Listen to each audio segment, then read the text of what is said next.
Good morning, everybody. Orange J here with another War of the Visions video, and today's video is going to be the first video in a series of 3 talking about the upcoming Final Fantasy VI units. We're going to look at them in detail. We're going to see if there's something you should invest in, should you pass on them. You're going to make that choice, but I'm going to try and give you some info to help out with that. Now, before we get into today's video, we do have a sponsor for today's video, and that is the Amazon App Store. Now, you guys know the Amazon App Store sponsors me for like War of the Visions and all of that, but a game that is coming out soon that I'm going to also be playing is going to be on the Amazon App Store, which means you can take advantage of Amazon coins on that game as well. Not only that, they're going to do a little 10% back campaign. You can see it on the screen right here. If you spend 10,000 coins in Echoes of Mana, you will get 1,000 coins back. So I'll put a link to this in the description instead of the normal War of the Visions link.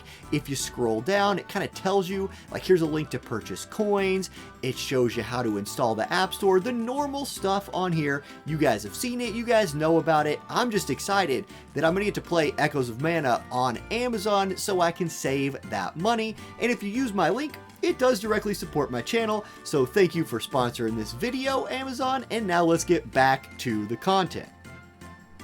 Alright, now with Locke, he is a free unit, right? We're being handed him, but you still do have to build him after you get him. Is it worth taking him to 99? Is it worth taking him to 120? I'm going to talk about both of those scenarios a little bit because I think there is a legitimate reason to consider both, and I want to start this video in the place I start most of these videos, and that's looking at an infograph with his stats on it. Now, Locke is a light element evasion focused unit, so I wanted to compare him to Starlight Elena and Rob, 2 other light element evasion focused units, and see how he compares. Now, his HP is a little bit less than Elena, but a little bit more than Rob, so right in the middle there. But then check out his attack stat.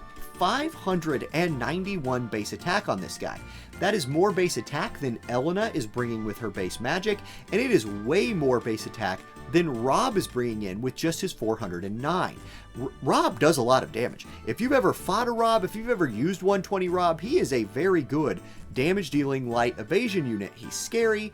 Locke has almost 200 more attack than he does. That's insane. Now, when you're an evasion unit, you need 3 stats to dodge. You need evasion. We'll look at that stat on his other skills here in a minute. You also need agility and luck. So how does Locke check out there? He has 68 agility. That is the same amount as Elena and 4 more than Rob. He has 285 luck. That is more than Elena and way more than Rob. So his agility stat pools check out really nicely. He's also bringing 6 defense. That is more of a base defensive stat than either Rob or Elena are bringing. And then we get to his resists. Okay, his resists aren't that good, right? He does have 10 slash resist and 15 missile resist. Particularly that missile resist is good for an evasion unit, but 0 pierce, -10 to strike, and -5 to magic. This is probably where I'd say his free status kind of catches up to him. His resistances just aren't great, but you're an evasion unit, so in theory, you're not taking damage. Alright, that's his stats. Now, should you build the guy? Because he's free, you still have to build him up. I do have this screen on here for a reason. We are getting these login rewards right now, so you're going to catch some shards for him there. He's going to have a bingo board, and getting him to 99 I don't think is going to be too hard. I bring that up because I want to talk about his TMR. If you're an evasion player at all, I really think this TMR is something special. The stat line on it, 292 HP, 5 defense, 5 spirit, and 15 evade. Remember, we are getting TMR runes this coming week. This might be a great piece of gear for you to trick out with TMR runes to make into a very good piece of evasion gear if you're hurting for evasion gear in other ways. Maybe you never bothered to farm +5 raid evasion gear and you could make this better. This is the reason you would take him to 99 in my opinion, is this piece of gear. Note also the buff this gives. It's an AoE buff, right? It's an AoE buff that gives a 20% agility and luck buff to your allies at max level. We have other TMRs in this game that do agility buffs, that do luck buffs. For example, everybody probably has Lion Emblem right here from Prince Mont, and it's pretty decent. It has range on it, which is nice, but it's only a 15% agility buff. This is 20 of both stats that evasion units want to have. This is a great piece of evasion gear, in my opinion. And if you were just thinking about taking Locke to 99 for that, I wouldn't fault you for it. Maybe you don't want to use the guy. Maybe you have enough of... I'm just throwing that out there. That's a pretty good piece of gear. Next, let's look at his master ability. He's got the elemental buff, HP and light attack, up for the group. Standard, we're used to that by now. He also gets 5 evasion and AP consumption minus 15%. The 5 evasion is particularly useful on an evasion unit. Every point you get matters, and I'm telling you guys, with TMR runes coming out, every point you get matters because there's going to be a lot of accuracy out there. So pump up that evasion. Then AP consumption down is just nice for anybody. It's an okay master ability. Maybe here again we're seeing a little bit of that freemium master ability, whatever. Let's look at his skills. This is where he's going to blow you away. His skill board is next level. Okay, first of all, Secretive Treasure Hunting. This is one of his new job skills. Move 1, agility 12%. Fantastic. Move plus is nice. 12% agility. Makes you go faster, makes you dodge more. He's going to really like that. The other one I want to point out here is his evasion ability. It is 12 evasion, but also gives him 40 defense penetration. Oh my, is that good? Like, you need defense pen. You need defense pin on physical damage units if you want them to perform at the highest level in PvP. Not only does he get some, he gets it attached to his evasion support ability.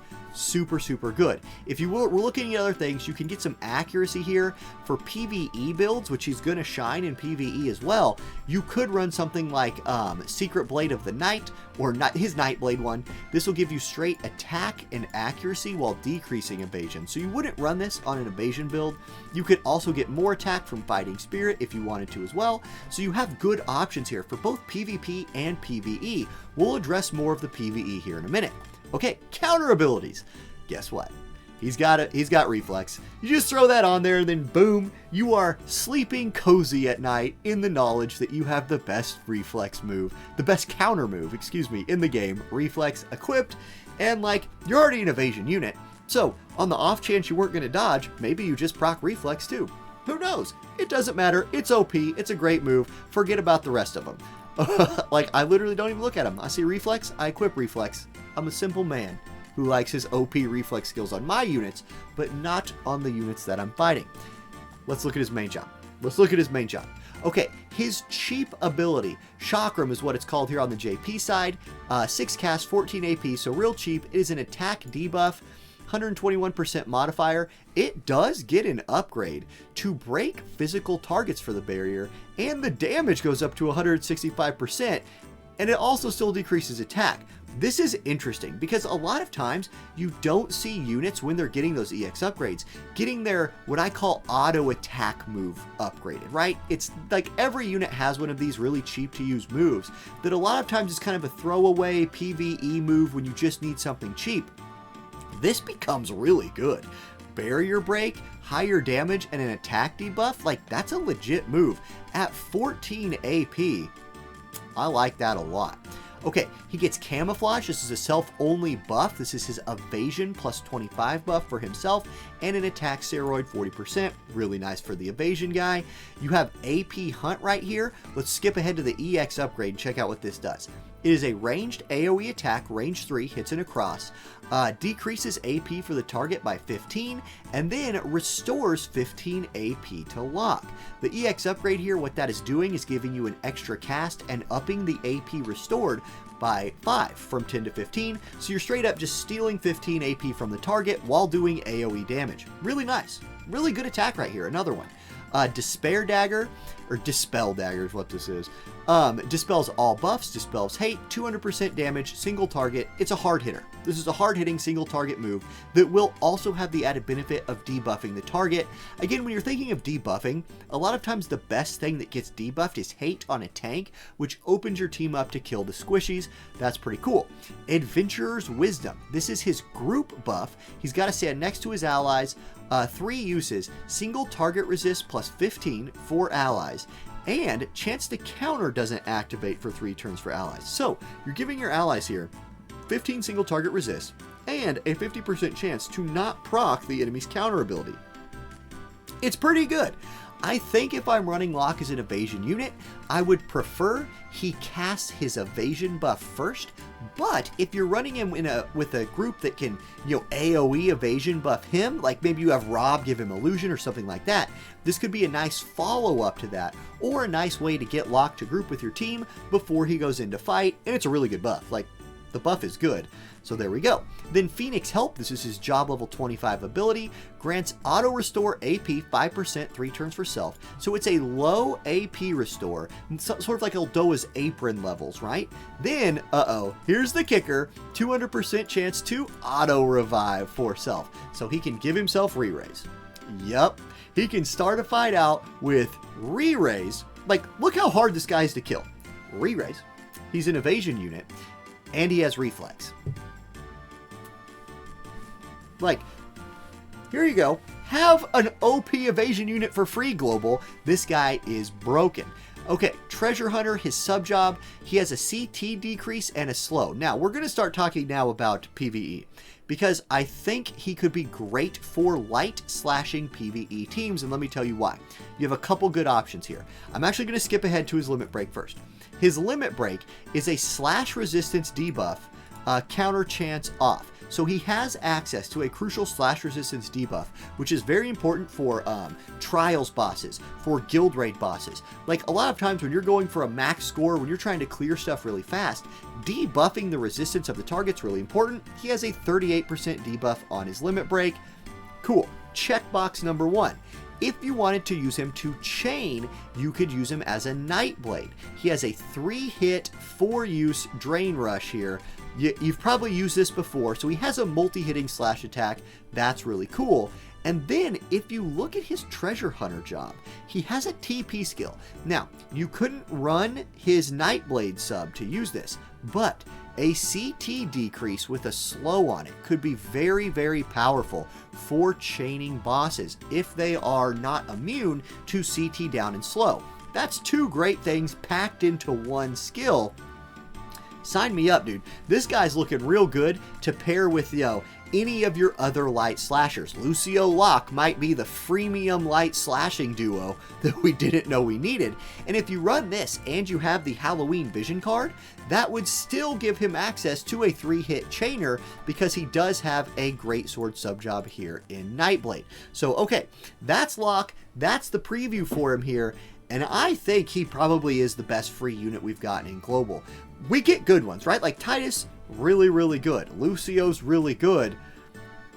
Here's Locke. If you're a light evasion player, I think you're excited for him. And even if you're not, I would still take this guy to 99 to get access to a very nice TMR buff that could pay you dividends down the road. Alright guys, thank you for watching. I hope you have a great rest of your weekend, and I will catch you next time. Peace.